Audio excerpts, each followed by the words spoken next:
Selamat malam. Melanjutkan part kedua membahas tentang KG level.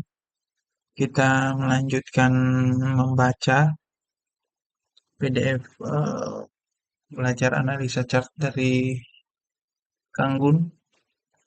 Ini dirilis tahun 2008 yang lalu.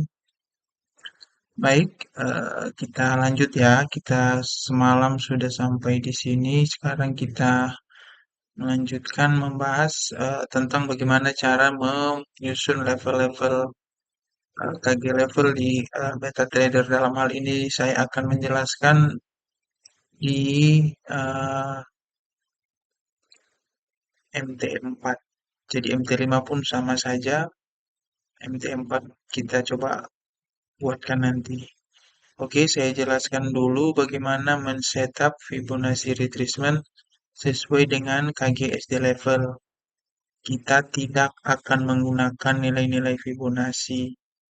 Begini caranya. Oke, dari sini kita bisa lihat.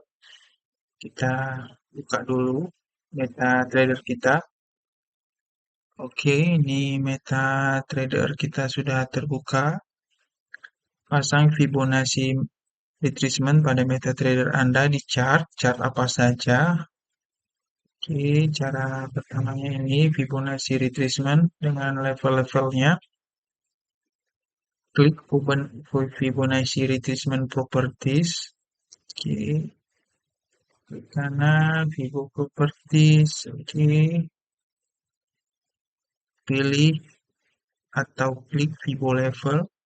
Di sini Anda lihat dua kolom. Pertama kolom level dan kedua kolom description. Hapus semua level yang ada di kolom level sampai kosong. Lalu isi dengan nilai baru seperti di bawah ini. Jadi Fibo levelnya ini dihapus semua. Ini dihapus semua. Oke, dan kita tambahkan level-level yang baru. Kita perkecil dulu chart kita. Oke.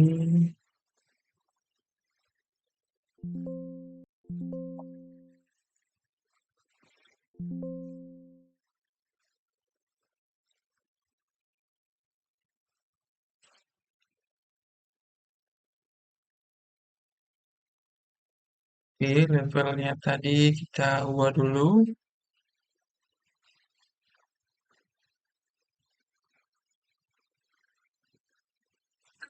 Oke, kita skip saja ya. Nanti kita lanjut lagi videonya. Oke, sekarang semua sudah tersetting ya. Di sini sudah tersetting semua. Hanya saja ada sedikit perubahan keterangan untuk di sini kan untuk nilai 0,50-nya itu adalah balance. Di sini kita ganti menjadi buyer seller balance di area SD positif 0,5 dengan SD positif min 0,5 itu menjadi area buyer balance dan seller balance, dan lainnya itu low dan high itu sama, tidak ada yang berbeda. Nanti kita akan bahas tersendiri maksud dari uh, uh, pengertian-pengertian ini BB, BSB, SB, dan low. Oke. Nah, kita lanjut dulu untuk PDF-nya.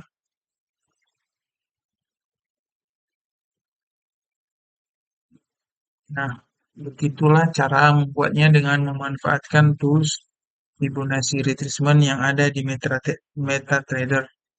Lalu bagaimana kita menggunakannya? Gampang, Anda hanya perlu menempatkan titik pertama Fibonacci level yang baru ke high, di high, dan titik keduanya di low. Selalu begitu pemasangannya. Jangan bolak-balik nariknya. Coba dulu deh sebelum saya lanjutkan ke teori atau pemahaman KG Wave dan bagaimana kita menggunakan KG level manual ini. Please, bagi Anda yang memahami Fibonacci, dalam mempelajari ini lupakan deh, karena akan banyak bertentangan nantinya.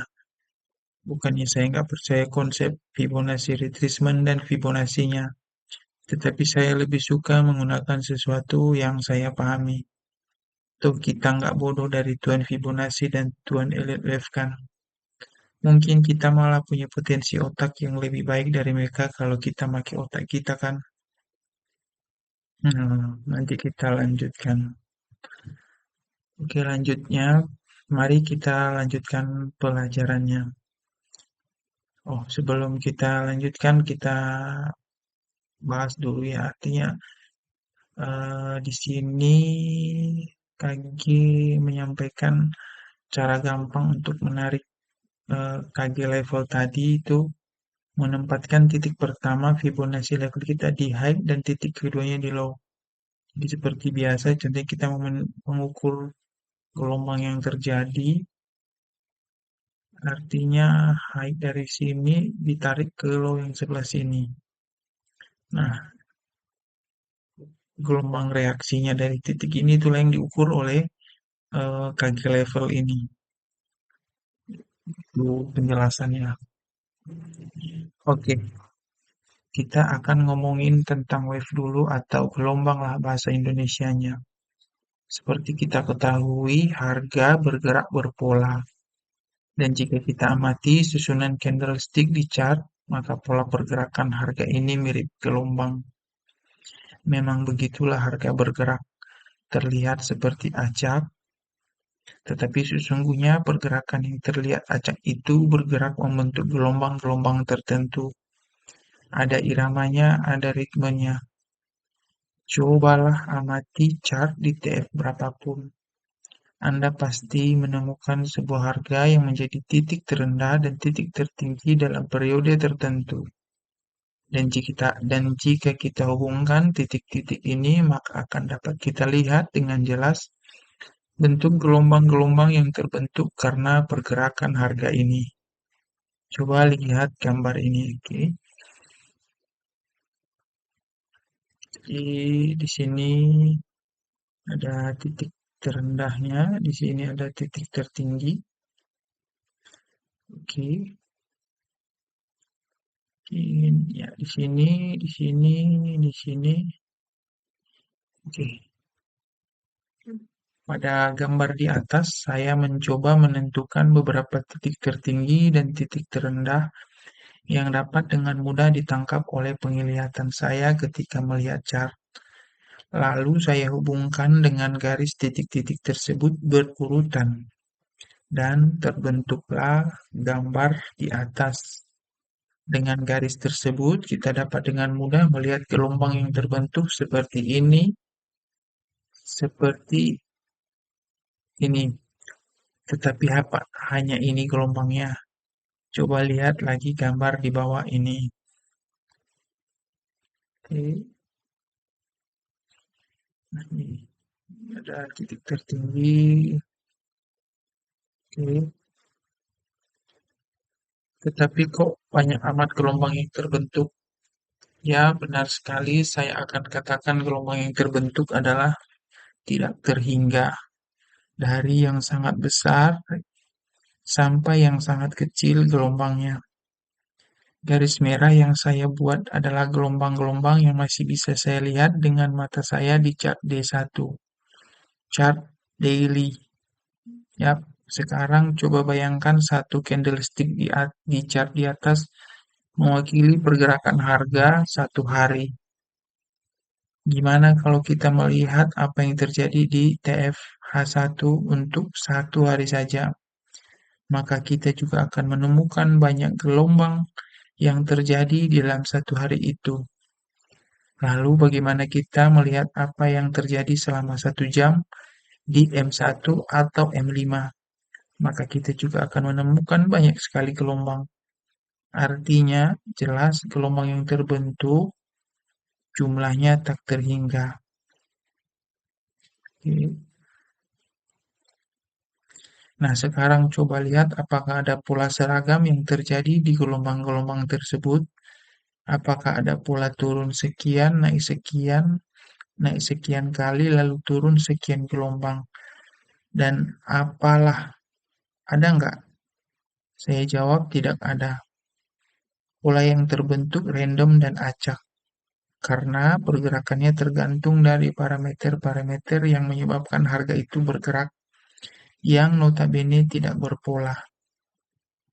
Nah ini ya, agak sedikit gemetar nih membantah Tuan Elliot Wave. Nanti kita lanjutin, simak dulu deh dan resapi. Oke, dari penjelasan ini kita bisa melihat ya bahwa gelombang itu tidak terhingga banyaknya dan tidak ada pola sekian turun dan pola sekian naik di penjelasan KG ini. Oke, baik mungkin kita akan lanjut ke part 3 nanti. Kita cukupkan dulu sekian video kita, nanti terlalu panjang.